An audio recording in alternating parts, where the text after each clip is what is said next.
istri sendirian di taman bermain menemani putranya merayakan ulang tahun. Pada saat itu, istri hanya merasa disambar petir, kebahagiaan yang penuh di hatinya, seketika tergantikan oleh rasa sakit dan kejutan yang tak berujung. Ia menggigil dengan kedua tangannya. Segera ia menghubungi telepon suaminya, ingin mendapatkan penjelasan. Suara bip di ujung telepon, seolah-olah suara hati yang hancur. Namun, suaminya dengan kejam memutuskan sambungan, seperti menusuk hati yang sudah terluka. Dengan keras menusuk lagi, istri hanya merasa hancur luluh hatinya. Air mata berputar di pelupuk matanya. Namun, agar putranya tidak melihat pemandangan yang menyedihkan ini, ia menahan kesedihan, berpura-pura tidak terjadi apa-apa dan memeluk putranya, menggunakan senyuman untuk menyembunyikan keputusasaannya. Malam tiba, ibu dan putranya kembali ke rumah untuk melanjutkan perayaan ulang tahun. Saat itu, ponsel wanita itu tiba-tiba menerima notifikasi pesan. Dia secara naluriah membuka ponselnya. Yang terlihat di depan matanya, ternyata adalah foto intim suami dan selingkuhannya. Di foto itu, mereka berdua tersenyum manis, menusuk mata sang wanita. Dalam sekejap ini, hati wanita itu benar-benar hancur berkeping-keping. Dia tidak lagi ragu, memutuskan untuk membawa putranya menghilang selamanya dari dunia suaminya, mengucapkan selamat tinggal pada penderitaan yang tiada akhir. Putra yang pengertian melihat ibunya begitu sedih, sangat merasa sakit hati. Agar tidak membuat ibunya menangis lagi, dia dengan patuh setuju untuk pergi bersama ibunya. Kemudian wanita itu menghubungi guru. Suaranya terdengar penuh tekad, menyatakan, dia ingin membawa putranya untuk ikut serta dalam rencana penelitian rahasia. Tenang saja, kami akan menjaga putramu, menyediakan sumber pendidikan terbaik. Tapi suamimu bagaimana? Itu tidak penting lagi. Setelah mendapatkan izin dari guru, dia diam-diam menulis kata, selamat tinggal, di kalender. 5 hari kemudian, dia akan pergi bersama putranya, sepenuhnya meninggalkan tempat yang mematahkan hatinya ini, meninggalkan suami. Namun suami yang tidak tahu apa-apa, baru pulang ke rumah dalam keadaan mabuk hingga larut malam. Dia sudah lama melupakan ulang tahun putranya, sampai wanita itu mengingatkannya. Melihat kue yang sudah dingin di atas meja, dia baru tersadar seperti terbangun dari mimpi. Ingat bahwa hari ini adalah ulang tahun putranya. Dia tiba-tiba menunjukkan wajah penuh rasa bersalah dan panik, segera meminta maaf kepada wanita itu. Namun ketika wanita itu mempertanyakan mengapa dia tidak mengangkat telepon, melupakan ulang tahun Lele adalah kesalahanku. Bukankah tadi sudah minta maaf? Apalagi yang kau inginkan? Wanita itu malas berdebat dengannya. Diam-diam memberikan hadiah yang dipilih dengan hati-hati oleh putranya untuk suami. Memberikannya kepada suami yang melihat boneka lucu ini. Kenangan berdatangan bagai air bah. Seketika teringat segala momen yang pernah dihabiskan bersama putranya.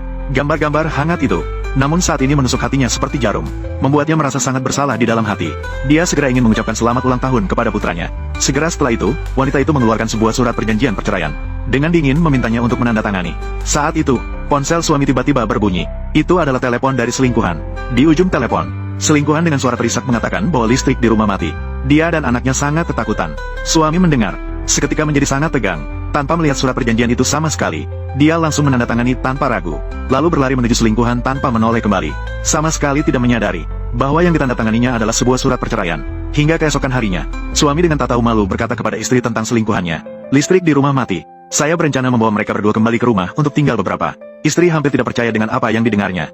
Dia tidak menyangka suaminya akan mengusirnya dan putra demi selingkuhannya. Tanpa ragu mengusir dirinya dan putranya. Istri yang benar-benar kecewa tidak ragu sedikitpun. Dengan tegas menyetujui permintaan suaminya, lalu berbalik pergi tanpa menoleh. Namun pria itu sama sekali tidak menyadari. Dia akan segera kehilangan selamanya istri yang sangat mencintainya. Istri akan pergi bersama putranya, sepenuhnya menghilang dari dunianya, seolah-olah tidak pernah ada. Saat istri pulang untuk mengemas barang-barangnya, bersiap untuk meninggalkan tempat yang menyakitkan ini, suami bahkan tidak sabar untuk membawa selingkuhan dan anaknya pulang ke rumah. Suami khawatir selingkuhan salah paham. Ia buru-buru menjelaskan bahwa mereka adalah kerabat jauh, hanya tinggal sementara di rumah kita. Setelah mendengar, hatinya dipenuhi dengan kejutan dan kemarahan. Ia buru-buru menutup telinga putranya. Tidak ingin putranya mendengar kata-kata yang tidak pantas ini. Selamat tinggal, Paman. Apa? Selamat tinggal. Tadi kamu memanggilku apa? Bukankah kamu yang memaksanya memanggilmu Paman? Sekarang dia memanggilmu Paman. Kenapa tuanku tidak puas? Saat mereka bersiap untuk pergi, suami memanggil mereka lagi, membawa kue yang baru dibeli. Dengan berpura-pura baik, ia berkata ingin membagikannya kepada putranya. Karena sedikit rasa bersalah, ia memberikan potongan kue terbesar kepada putranya. Melihat itu, putranya langsung sangat senang. Matanya berkilau penuh cahaya. Namun saat putranya tidak sabar ingin mencicipi, istri segera menghentikannya, dan dengan cemas memintanya untuk mengeluarkan kue dari mulutnya. Suami yang melihat itu langsung marah besar. Apa kamu gila? Apakah kamu tahu dia alergi terhadap mangga? Dia sudah lama melupakan bahwa putranya alergi terhadap mangga. Putra dengan sedih berkata, Ibu, mari kita pergi. Akhirnya tiba di hari terakhir hitung mundur untuk pergi. Istri menemui guru. Dia menandatangani perjanjian kerahasiaan dengan serius.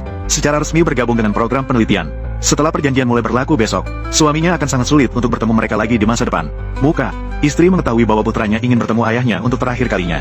Hatinya terasa pahit, jadi dia membawa surat perceraian, bersiap untuk mengucapkan selamat tinggal terakhir kepada suaminya. Namun ketika dia datang ke kantor bersama putranya, melalui kaca kantor, dia melihat suaminya sedang berada di dalam kantor, dengan penuh kelembutan mengajari anak selingkuhannya. melihat ayahnya sangat memperhatikan anak orang lain. Tatapan putranya seketika redup. Sangat kecewa, karena ayah tidak pernah mengajarinya mengerjakan PR. Setelah pria dan selingkuhannya keluar dari kantor, istri masuk dengan putranya dalam diam. Buku. Dia dengan lembut meletakkan surat perceraian yang sudah disiapkan, dan boneka yang diberikan oleh putranya di atas meja. Sebelum pergi, istri berniat memblokir suaminya. Saat membuka media sosialnya, dia menemukan suaminya mengunggah foto bersama selingkuhannya. Istri melihat foto itu dan tersenyum sinis. Saat itu dia baru menyadari betapa bodohnya dirinya. Hanya karena satu kalimat suaminya akan mengungkapkan hubungan mereka. Dia merasa sangat hina hingga ke tulang. Diam-diam menunggunya selama 7 tahun. Namun pada akhirnya, suami justru di media sosial, dengan berani mempublikasikan foto-foto dengan orang lain. Dia tidak lagi terikat, dengan tegas meninggalkannya, pria yang telah dicintainya selama 7 tahun. Sementara itu, pria tampaknya merasakan kepergian wanita. Di dalam hati, tiba-tiba merasa tidak nyaman. Maka dia segera kembali ke kantor. Lewat, menanyakan kepada putra selingkuhannya apakah ada yang datang. Anak laki-laki menggelengkan kepala dan berkata tidak ada yang datang. Pria itu bersiap untuk memeriksa tugasnya. Namun anak laki-laki justru menekan keras dokumen yang tersembunyi di bawah bukunya. Saat pria itu bersiap untuk memaksa memeriksa tugas, dia secara tidak sengaja menemukan perjanjian perceraian yang ditinggalkan wanita.